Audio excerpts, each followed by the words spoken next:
Inon ko yung yung wiper blade para matanggal yung mga dumi-dumi sa windshield.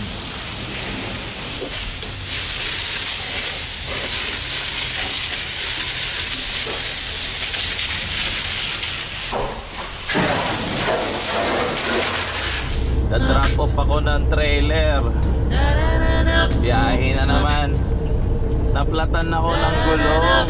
Naplatan ng gulong naplat yung gulong ko doon sa yard namin. Kaya importante talaga yung pre-trip. Flat yung trailer na gulong. Nagantay ako ng 3 oras. 3 oras doon sa yard namin, nagantay ng service. Tapos yung service na nagpalit ng gulong doon lang pala sa kabila na building namin. Grabe talaga. Nag-take time yung nagpalit ng gulong. Hindi talaga siya pumunta ng maaga. Talagang sinakto niya 2 oras bago siya nag-show up doon sa yard namin. Tapos pinalitan niya yung gulong. Wala pang 30 minutes tapos na. Easy money daw siya. Good for him. Nandito tayo sa Yuba. Papuntang Yuba City pala yan. Dito tayo sa Woodland. I-drop off ko lang tong trailer. Tapos magbababdel na ako. Walang trailer sa iiwan ko na yung trailer doon sa customer namin dito sa Woodland.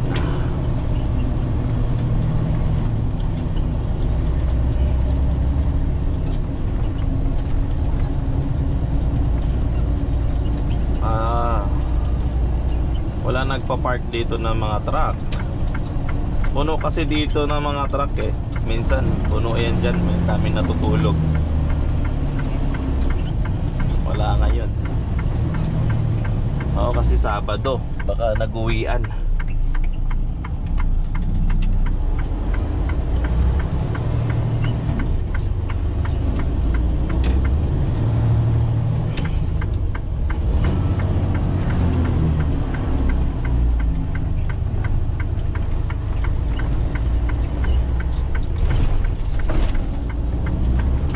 Grabe yung araw, sikat. Nandyan na si Haring Araw.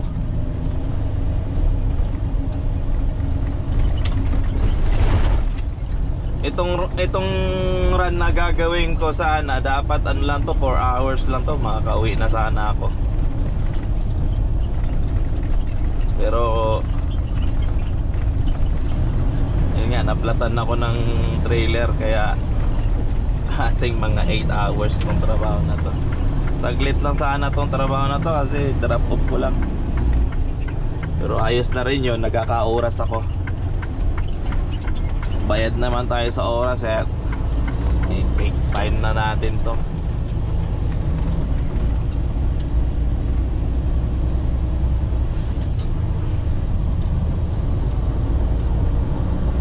Wala masyadong wala sigurong to. Baka ako lang yung truck driver doon sa lugar na yun ngayon, Sabado. Kaya mamaya pagkatapos ko dito, hugasan ko rin yung truck. Kasi nung iba yung gumagamit na itong truck, hindi nila hinuhugasan, wala silang pakialam yung iba mga driver. Ang dumi. Kaya mamaya nakikita mo kung paano hugasan yung semi-truck.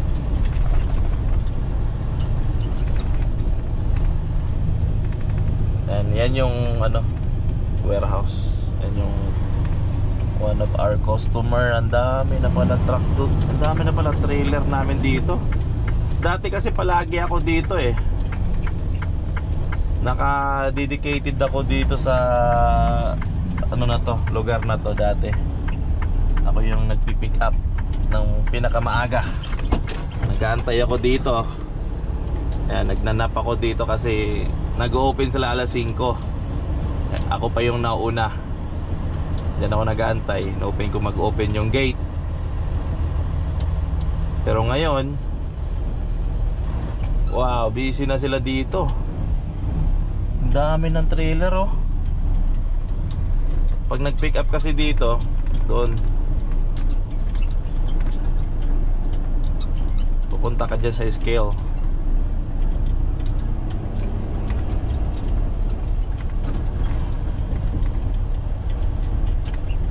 Hindi lang pala kami dito ang nag-drop off ng trailer. Meron ding ano, ito na lang, dito ko na lang i-drop off. Meron din palang podliner. Ay ano, Vernon.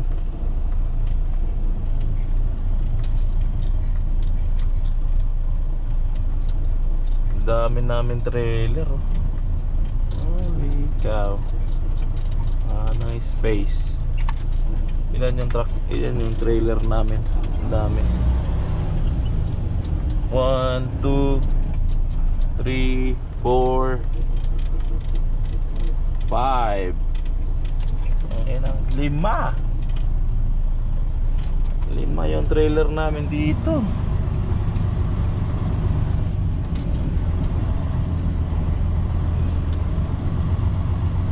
Dito ko na lang siguro park.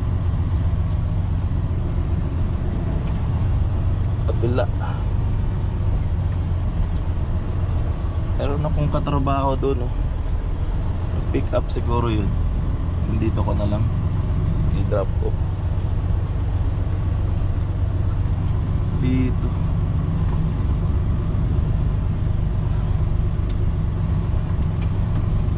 Hindi yan. Kaya pwede yata dito. Dito ko na lang i-drop off.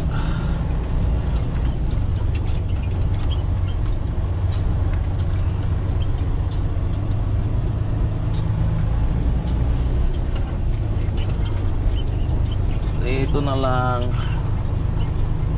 Oh, si Jose pala yun. Yung ano namin, yung katrabaho ko.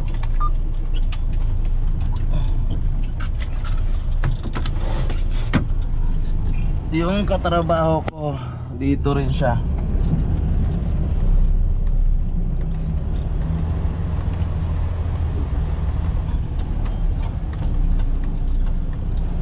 Mark up natin dito.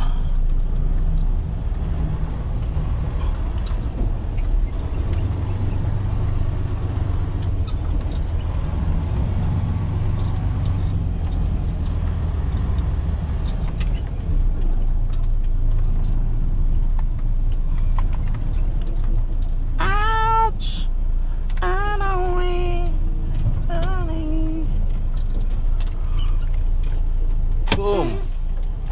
Back up na natin yan. Time na natin to kasi balik kabok.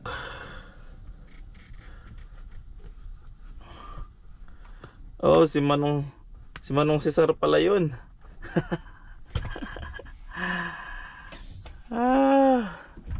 Wala pa pala siyang ano.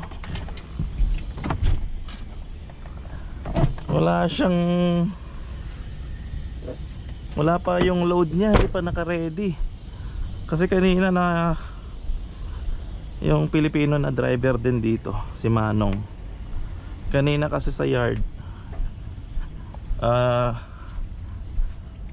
nag-abot pa kami. Tapos yun nga, pupunta sa dito, magpipick up siya ng load. Tapos mag-deliver siya doon sa Torani. Ayun pala, hindi pa pala ready yung ano niya yata, yung trailer niya, yung load. Nako, ang tagal-tagal siya mag-aantay dito. Ito pala, pag nagbaba ka ng trailer, lagyan mo ng counting gap, huwag masyadong mga ganyan, siguro okay na yan. Ito yung niya. Ito kasi meron tong tatlong speed. Ito 1, 2,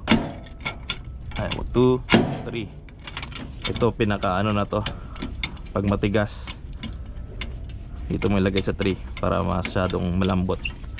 Ito 2, tapos yan, lagyan natin ng konting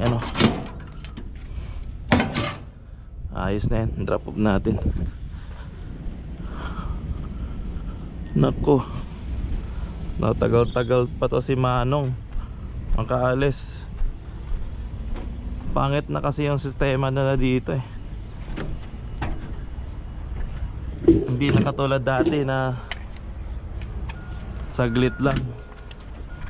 Ngayon kailangan mo pang antayin yung load. Gagawin pa nila yung product.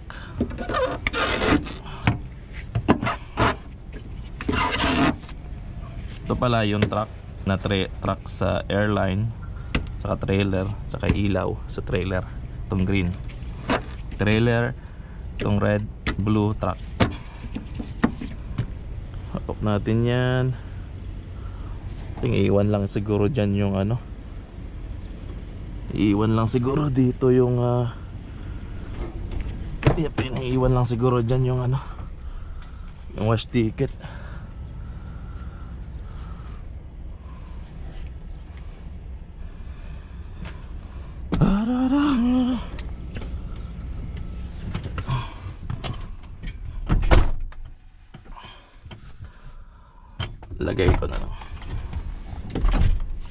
Lagay ko na lang yung wash ticket dito sa para sigurado, hindi magsabihin nila ito yung wash ticket proof ng hinugasan yung trailer.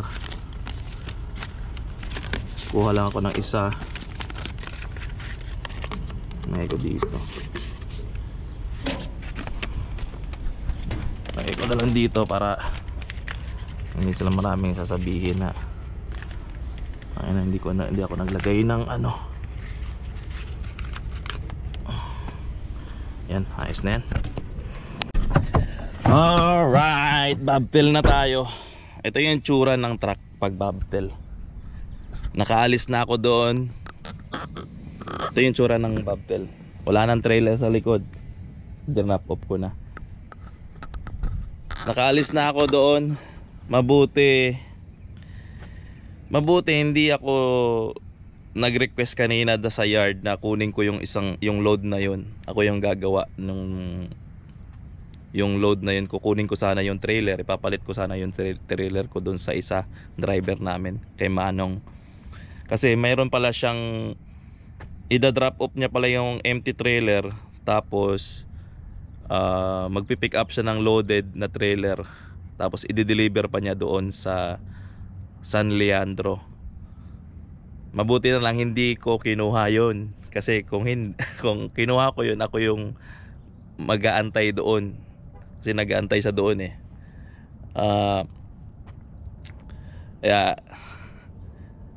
bago na kasi yung sistema nila dito doon sa na yun.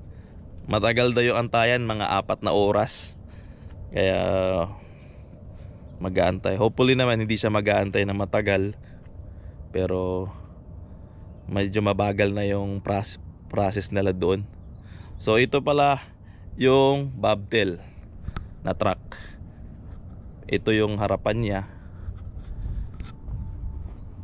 Ito yung harapan ng truck ko. Yan. Yan. Yan siya. Wala na siyang trailer.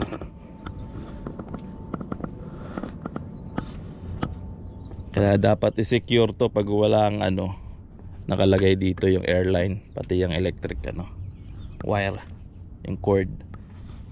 So yan siya. Ang weird niya tingnan. Ang weird ng tingnan ng day cab na truck pag walang ano, pag walang trailer sa likod. Ayan siya.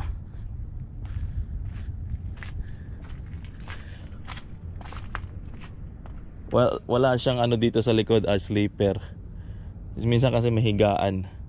Ito day cab lang to guys. Yung big day cab, pang local lang talaga yan siya. Local lang yung mga takbo. Local lang. Hindi lumalabas. Lumalabas minsan ang out of state pero nakakabalik ka agad din. Kaya ito yung karamihan na ginagamit pag malapitan lang yung biyahe. Yung day cab na ano. Kasi pag may sleeper yan, malas malaki. Mayroon din kaming sleeper na truck, mas malaki. Kaya ngayon tapos na ako. Hugasan ko na lang to kasi madumi. Hinugasan ko na siya sa yard pero hindi talaga totally na malinis. Jogging yung manong oh. Exercise. Exercise. Go go go. Let's go, balik na tayo. Magpapahugas ako ng truck. Let's go.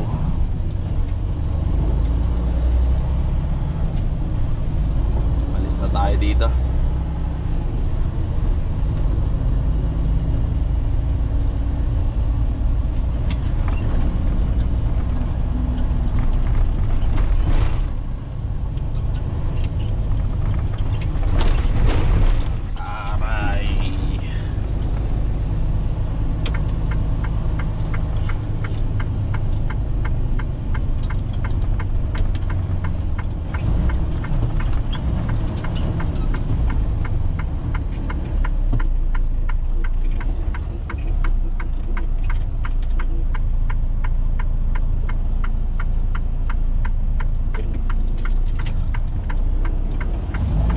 Yield.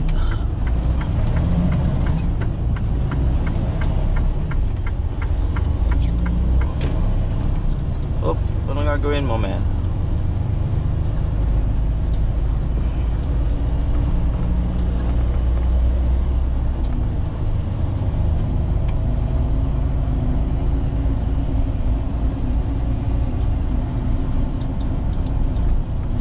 Ito masarap yung chicken nila dito. Lasang manok. Yeah, masarap yung chicken nila doon. Yung gasoline station na yun, may tindahan silang ano, parang KFC, Jollibee, gano'n. Hindi ka rin kumain sa loob.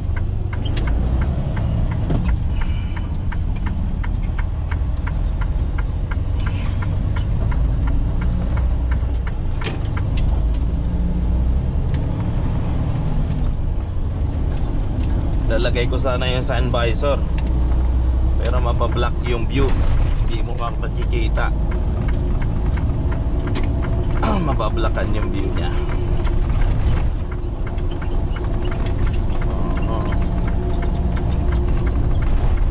Pasok na tayo sa freeway.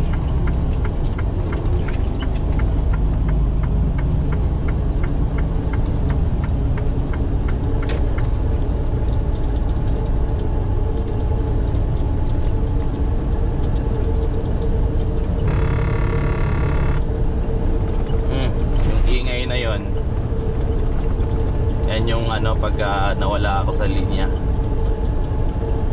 may sensor yung truck.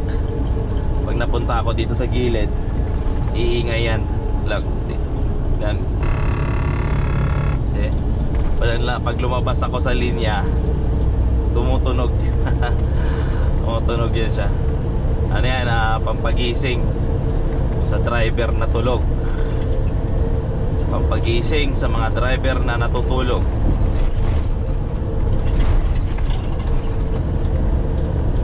Mga bagong truck kasi ngayon, ang dami ng mga sensor. May sensor na rin pag masyado kang malapit sa naka-tailgate ka sa sasakyan, tutunog din yan masyado kang malapit.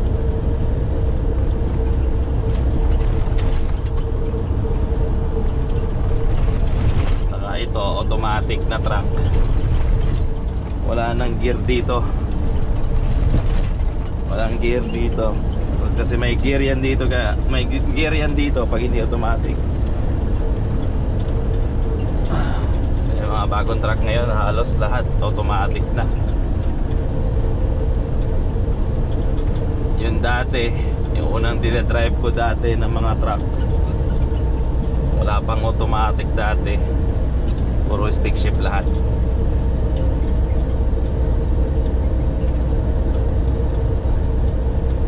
Pero ngayon wala, pakape-kape na lang. Kape tayo, pakape-kape ka na lang, pwede na.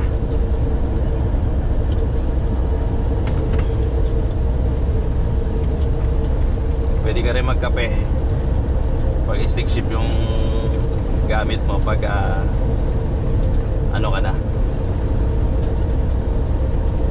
gamay mo na yung stick shift. Pero kung automatic, para ka lang nagda-drive ng kotse. Drive ka lang. Ang kagandahan sa automatic naman, pag traffic, hindi ka na change ng gear, hindi mangangalay yung paa mo. Kaya maganda sa akin. Sawa na rin ako mag-drive ng stick shift ng manual transmission. Hindi naman ako sawa, pero parang mapapahirapan yung sarili mo kung mayroon namang automatic, di ba? Pag automatic ka na lang, hindi ba mapapagod yung ano mo, paa, lalo na pag traffic. Kaya let's go to hugas tayo ng magpahugas ako ng tractor. Let's go. Okay, hindi na ako nagpahugas doon sa hugasan ng truck kasi ang daming medyo hindi pa naman masyadong madumi yung truck, so ako na lang maghugas.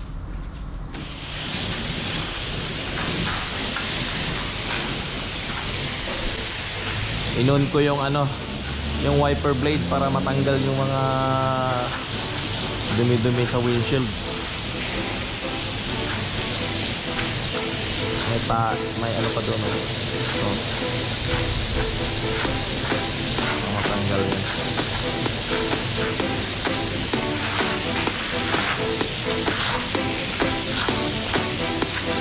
Kaya dito ko na lang hugasan sa yard namin.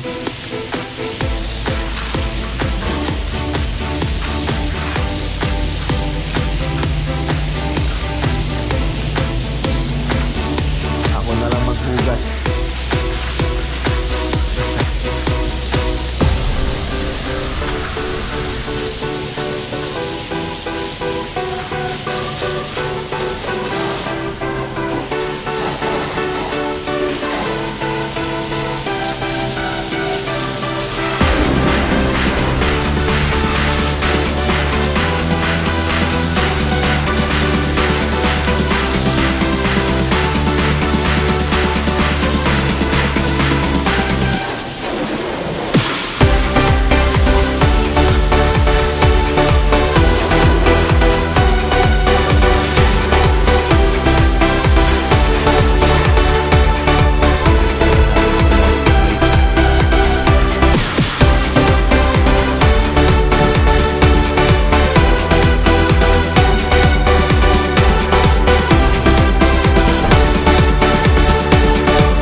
Kabilang side naman.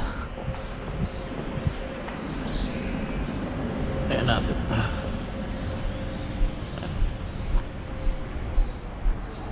Ito naman sa kabila.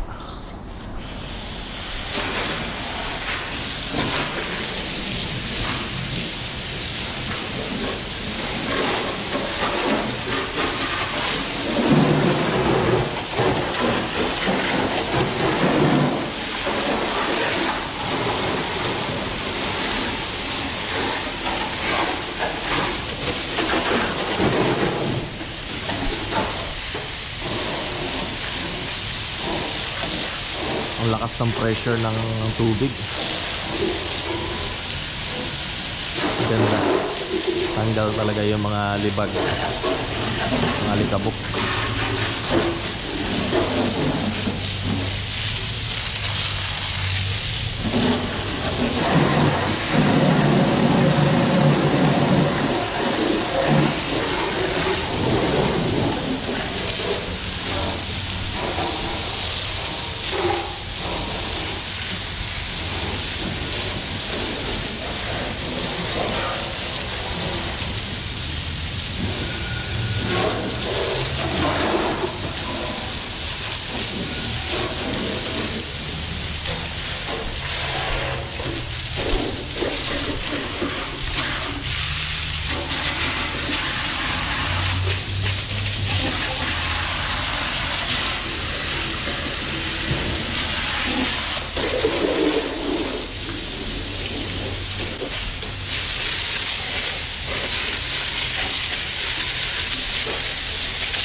Ayos na, malinis na siya.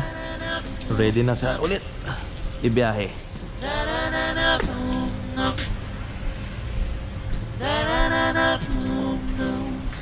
Whoa.